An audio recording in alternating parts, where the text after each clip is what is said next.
I'm delighted to be presenting the 2023 Annual National Tartan Day Award to the Honorable John Duncan and the Honorable Mike McIntyre.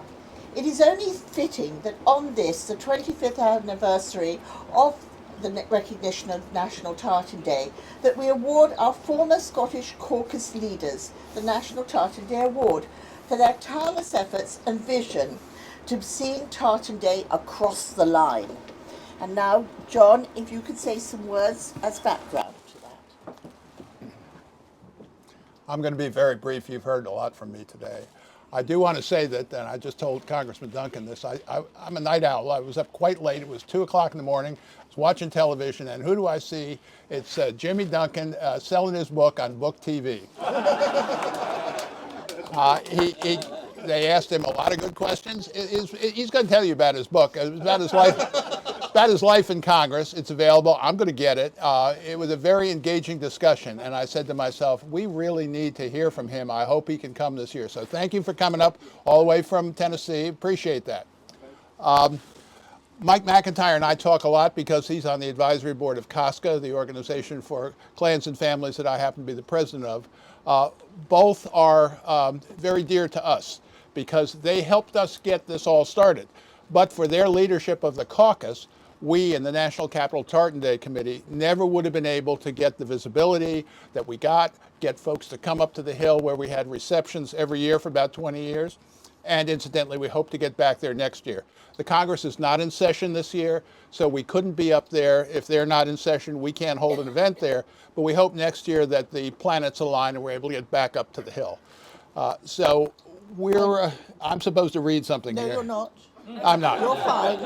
Okay. I just wanted to personally thank them both for coming. And Camilla's got a few more words. Then we have a couple other people who want to say something. Then we're going to give you the plates and hope you don't drop them on the way home. Thank you. And so this year we see celebrations taking place once again throughout the USA, from Colorado to Hawaii, to San Francisco, to San Antonio. We shared with you earlier messages from over 20 organizations, and there are so many more.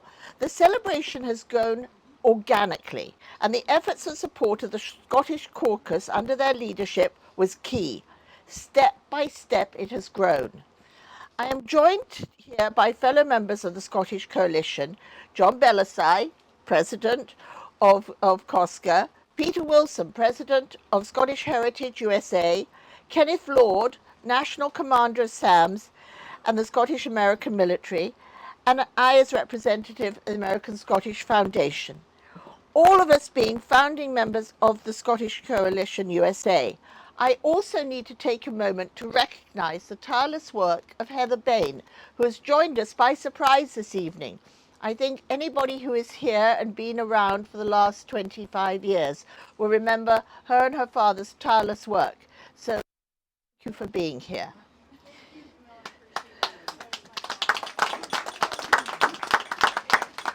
In 2003, the Scottish Coalition introduced the Tartan Day Award to recognise the efforts of those who helped to sustain and grow the Scottish American diaspora.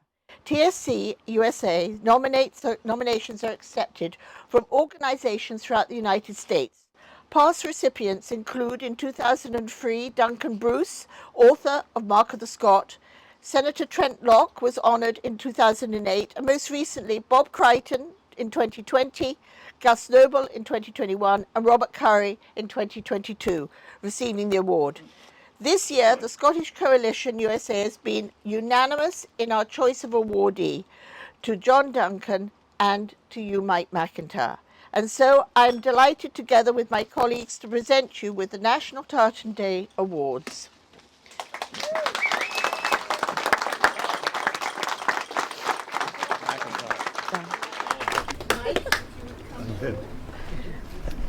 Thank you so much. Thank you so much. It's wonderful. God bless you. You want to get a picture of this?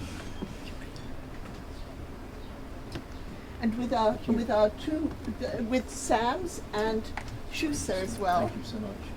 Congratulations, sir. Thank you.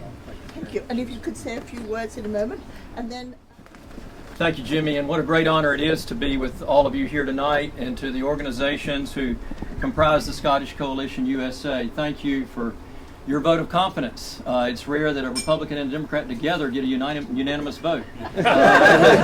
But we did, and we had done it before because we got a unanimous vote when this caucus was started in the U.S. House.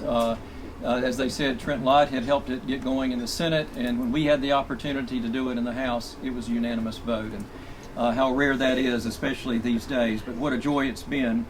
And as Jimmy said, I echo, some of the most meaningful and enjoyable times that we had in Congress were through this caucus, because we did operate as friends of Scotland, not as Democrats or Republicans, but friends together, trying to promote not only our Scottish heritage, but also the culture, the history, what it means to America, as well as what it means today in banking and business and commerce and rural health and marine and fisheries, and even having a nuclear sub base. I was on the Armed Services Committee up at Fast Lane, and the list goes on. There's so many categories of educational exchange that we are very proud of. And speaking of that, the call I got was something I didn't know till I went to Congress, because I grew up with it. It wasn't that I had the most ancestors, so Jimmy, I'm glad to hear that explained. I got the call that I had the most Scottish immigrants that came to America in my district. And that's probably true, because there's long rosters down in Wilmington, North Carolina, which was in my district at the Cape Fear, where the Cape Fear River begins coming into the state, or coming out of the state. But anyway, if you're coming by ship, obviously you've got to go up the river to get to Wilmington Port. But they're along the North Carolina-South Carolina border where my district was, and it is full of Scots. So much so that a county neighboring my home county and neighboring our district is called Scotland County. And so much so that as a young attorney, when I would go there to look up real estate deeds and pull those heavy books, I couldn't find McLean or McNeil, and I kept wondering what in the world's going on, because I know this place is full of Scots. And then I realized there were so many Macs that you looked under I for McIntyre, and you looked under L for McLean, and so on. It was that prevalent. So I literally just grew up around me and thought, that's the way it is, until I got up to Washington and realized there are a lot of other last names out there. Don't start with Mac. But it was the way we grew up, and what an honor to come to Washington and have this opportunity. I was going to say that when we were able to go over to England, I had the chance not only to co-chair this caucus, but then was asked to help co-chair the UK caucus. And I was over there with the Armed Services Committee on official business, and got a call in London. We were at a dinner, our first night in England before going up to Scotland. And it was a call, and they said, the First Minister needs to speak to you. And Alex Salmond, of course, was First Minister at the time in Scotland. And so I stepped out of the dinner, and he said, Mike, you got to do something. You got to do something. And I said, what's wrong? And he said, they're putting Scottish literature under the name English. And if they do that at the Library of Congress, the world will follow. And he said, can you talk to the librarian? And so I got on the phone and called my office. I got up with staff that evening, and they started the very next morning. But it turned out that the Librarian of Congress at that time was up in New York. So then we had calls going from London to Washington to New York, and then back to London, then to Edinburgh. And within 24 hours, we preserved Scottish literature. And so that Sunday, after we got finished London, went up to Edinburgh, and they were so thrilled. And we're Sunday morning, we're in the hotel eating at the Caledonia there in Edinburgh. And my wife and I are sitting there, and somebody came over and said, have you seen this morning's newspaper? And I said, no. And they said, the Times. And I said, no. And they said, well, look, you're on the front page. He said, what y'all did about saving Scottish literature, they had the headline, Scots rout the English again. So it was unbelievable. And so the next thing I knew, the Washington Post got a hold of it, and they did a story. And then the Raleigh News and Observer, our big statewide paper out of the state capitol, called and did a lengthy interview.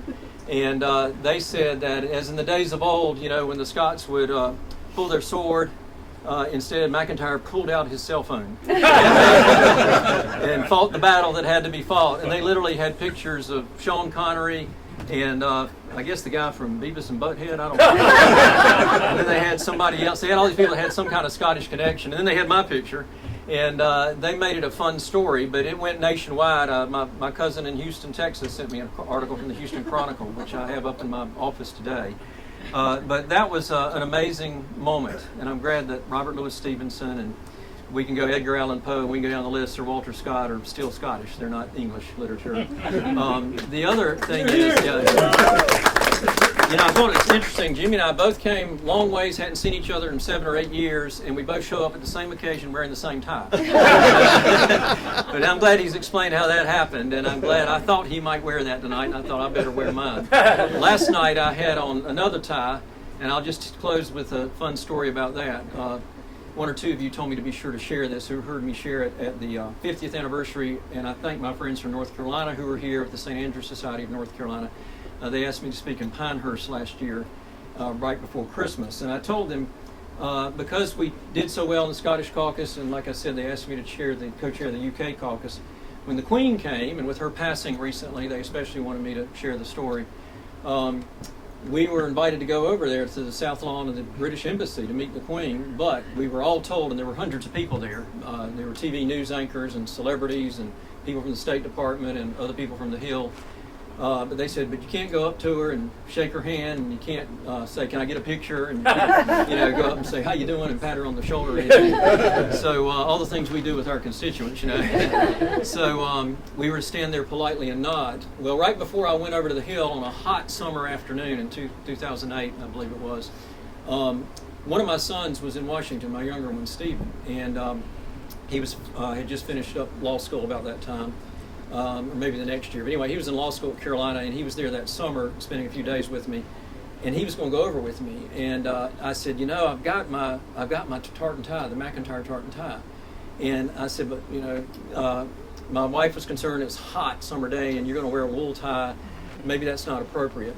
And we got ready to walk out the door, and Stephen said, my son, he said, Dad, just wear it. It's a Scottish tie, and you got the Queen coming, and she loves Scotland. So I changed, and I put on, that's one time I got away with not following my wife's advice. Because I love her to death, and she's made this possible, and of course gone to Scotland with us, and I wish she could have been here tonight, but her sister's very ill.